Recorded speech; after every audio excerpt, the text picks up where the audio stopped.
Schindler's List coming to iTunes and Blu-ray this March. Temple Run 2, Facebook Graph Search, and China welcomes the next generation of iPads. It's Friday, January 18th, 2013, and this is iWake. I'm Tim Chaten, and this is what's going on in the Apple world today. Good morning, everyone, and welcome to another edition of iWake. So, first off, my apologies for the lack of shows this week. I did not have a chance to do both yesterday's and the day before's episodes. My apologies for that. I basically was really tired this week and was in bed by 9 o'clock and needed to catch up on some rest. So, my apologies there, and let's get to the news for today's show. First up today is that of Schindler's List. Now, I'm a huge Steven Spielberg fan, and it's been a frustrating experience trying to complete my collection on iTunes, as not very many Steven Spielberg films are on iTunes. And thankfully, as Blu-rays are being released, it seems that iTunes is also getting its fair share of Spielberg releases. Last year, we saw the release of Jaws and E.T. on Blu-ray and on iTunes. Well, very soon we'll have Schindler's List on Blu-ray and iTunes. The 20th anniversary, that's right, the 20th anniversary is this year. So they're releasing this limited edition anniversary box set, which includes the Blu-ray, which includes the DVD, a digital copy, which is an iTunes copy, and an ultraviolet copy of the film. So you have 4 different copies of this film when you buy this box set of Schindler's List. I'm not sure if they're releasing other versions of Schindler's List and anything like that. What this also leads me to believe, though not yet announced, is that you will be able to buy Schindler's List as a standalone purchase in iTunes if you so desire.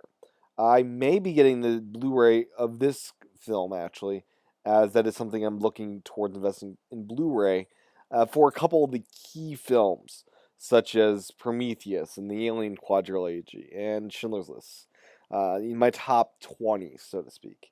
So, with that said, besides the Blu-ray, you're going to be getting with this Voices from the List, a documentary with testimonies for those who were actually there, and foundation story with Steven Spielberg, showing how filming Schindler's List inspired him to establish the USC Shoah Foundation, and looks like a good release.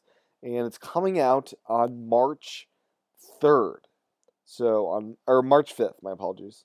So this is great news for people that were looking for this movie that will now be able to get it.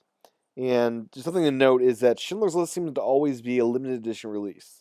Jaws isn't that way, E.T. isn't that way, Jurassic Park isn't that way, but when the DVD came out for Schindler's List, that was limited edition, and now it appears once again on the 20th edition. That is once again a limited release. So, just kind of odd. With that said, let's move on to some other news. First up is a new app by Black Pixel called Kaleidoscope 2. It's now in the Mac App Store. It allows you to compare 2 or more files, folders, or images to one another. So it's a comparison app to really show you the differences between these things. It's available for $35 through January 30th, and it'll jump up to $70 after that. Not going to go into all the details about it, but more information about it in the show notes. Next up is a little update on Instagram. Basically, we've got some stats as far as how it's doing. There's 90 million monthly users. 40 million photos are uploaded every day. And it seems that the privacy policy stuff did not slow down Instagram use at all. Next up, Rolling Stones has released a new magazine in the newsstand. The magazine costs $20 for a full year subscription, or a monthly cost of $2 an issue. If you want to get other issues outside the subscription, it'll be $5 a piece. So, pretty interesting stuff here. Rolling Stones now on newsstand. Next up today is Temple Run 2. It is out. It is free. And I would download it if you have the time. This is a big release. I'm a huge fan of the original Temple Run after much delay in me getting it. This new title, lots more you do, different characters. It looks like you're riding in carts and doing all sorts of other things. I've not had a chance to play with it yet because I want to not lose all my time. So, with that said, Temple Run 2 out now. Now, news from Apple themselves, sort of. First up, refurbished 13-inch Retina MacBook Pros are now being sold. You can buy yours starting at $1439. That compares to the original price of $1699.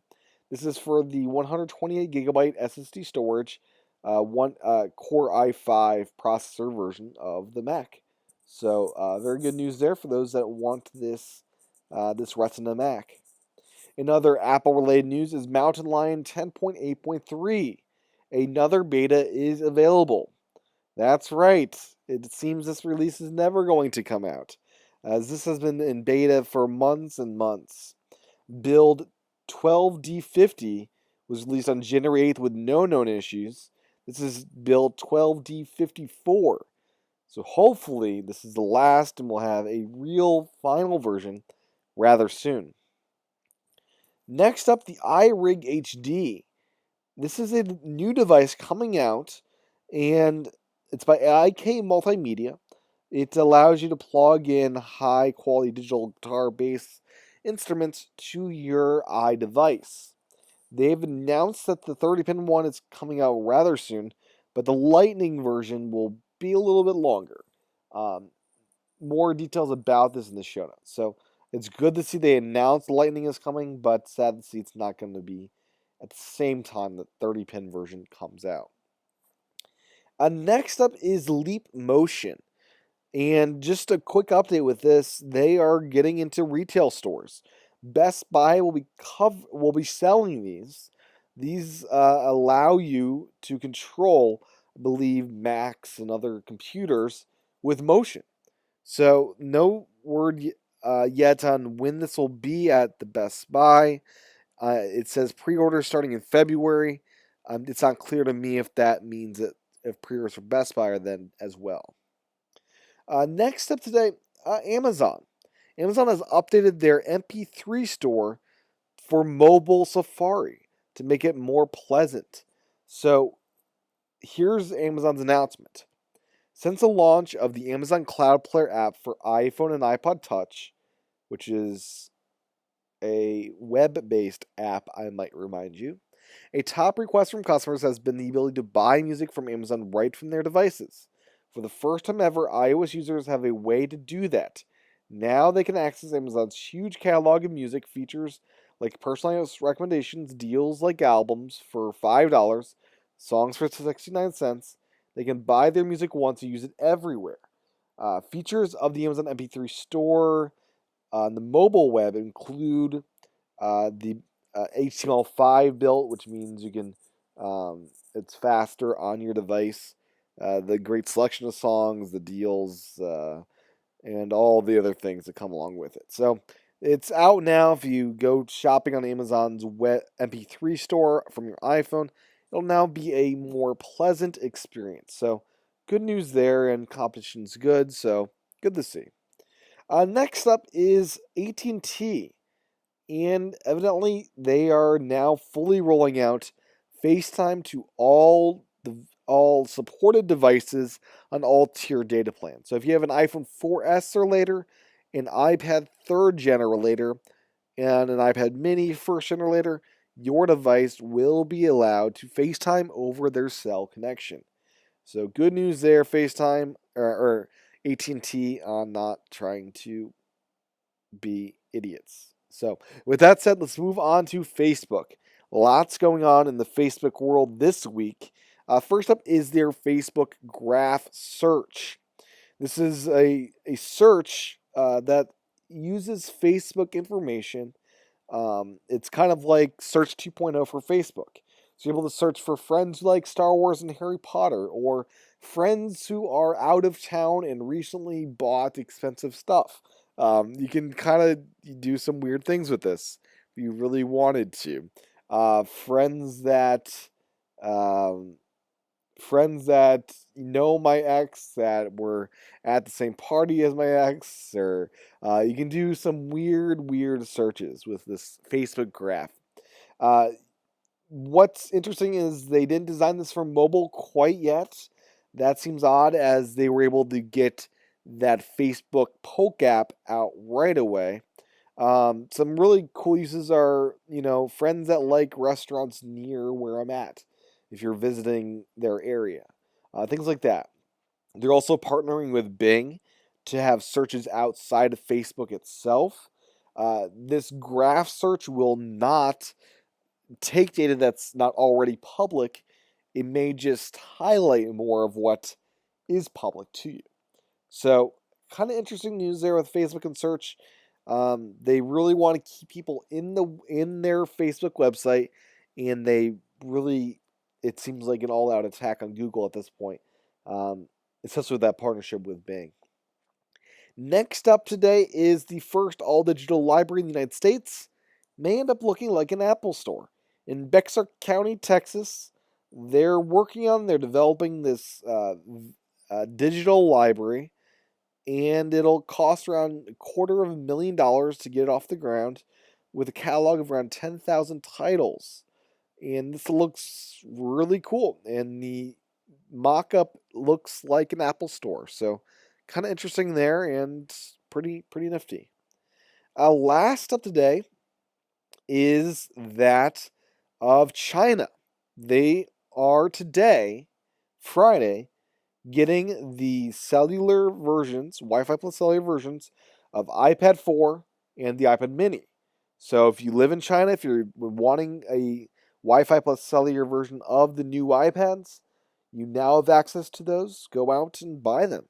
So good news there, and that's what's going on in the Apple world today. Thank you for tuning into today's episode. My apologies once again for the lack of shows this week. You can find the show notes at iWakePodcast.com. I also do videos over at youtube.com/TCHATEN.